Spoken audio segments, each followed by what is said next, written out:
my hobbies is reading about the history of taxes. So I'm going to tell you a story. It's based in reality, but I have taken certain creative liberties. So the year is 1810, and in England, they are going to be at war with France. The king knows that war is coming and war is expensive, so needs to have the money to go to war. Soldiers cost money, and so do troops and ships and food and all that costs money, and he just doesn't have it. So he tells his servant to go out into the village and collect the money from those who are there, with the assurances that when the war is over, he'll pay them back with interest.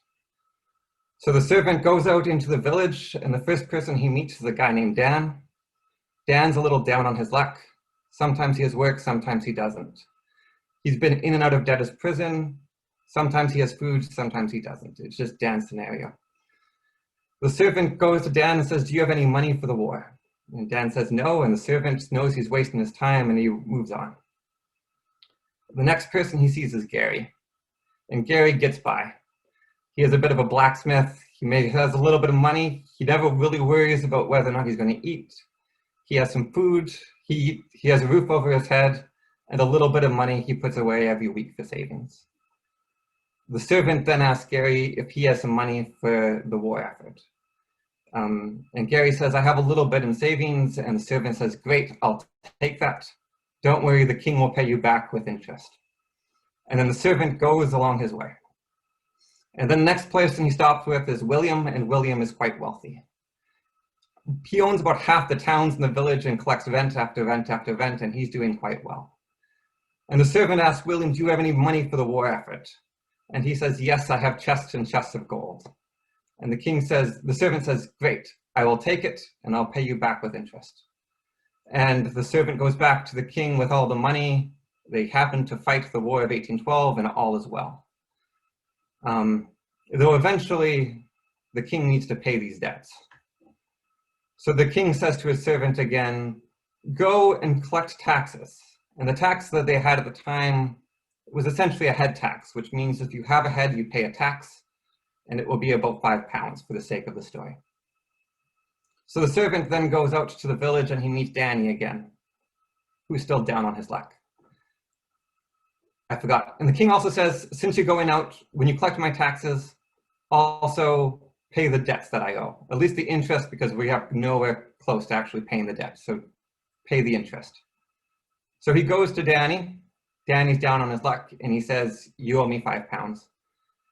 Danny scrounges all that he has and he gives the £5 to the servant, who says, "Great, thanks." Your king says, "Thank you."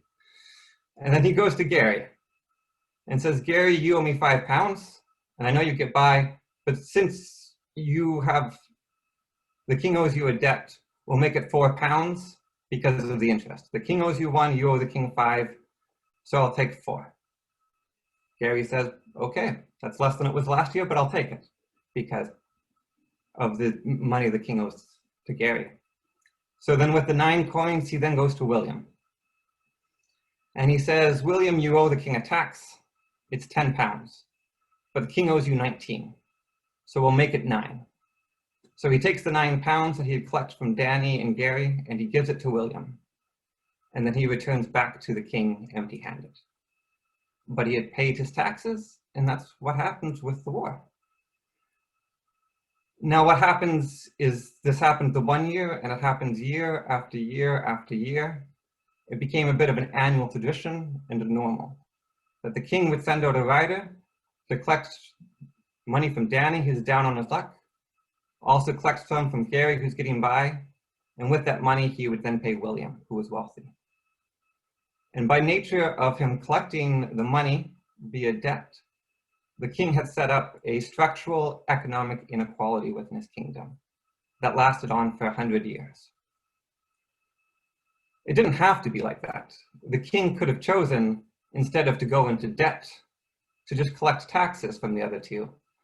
Gary wouldn't have liked it, but when the war was coming, Gary could have said, the servant could have said to Gary, "Your country needs it," and that's the end of story.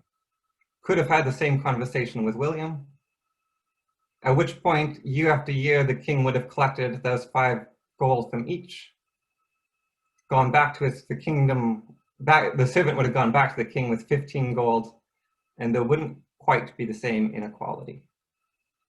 I tell this story because it's interesting about how countries choose to enter into debt relationships or taxation relationships within its population, and the impact that that has on income inequality long term.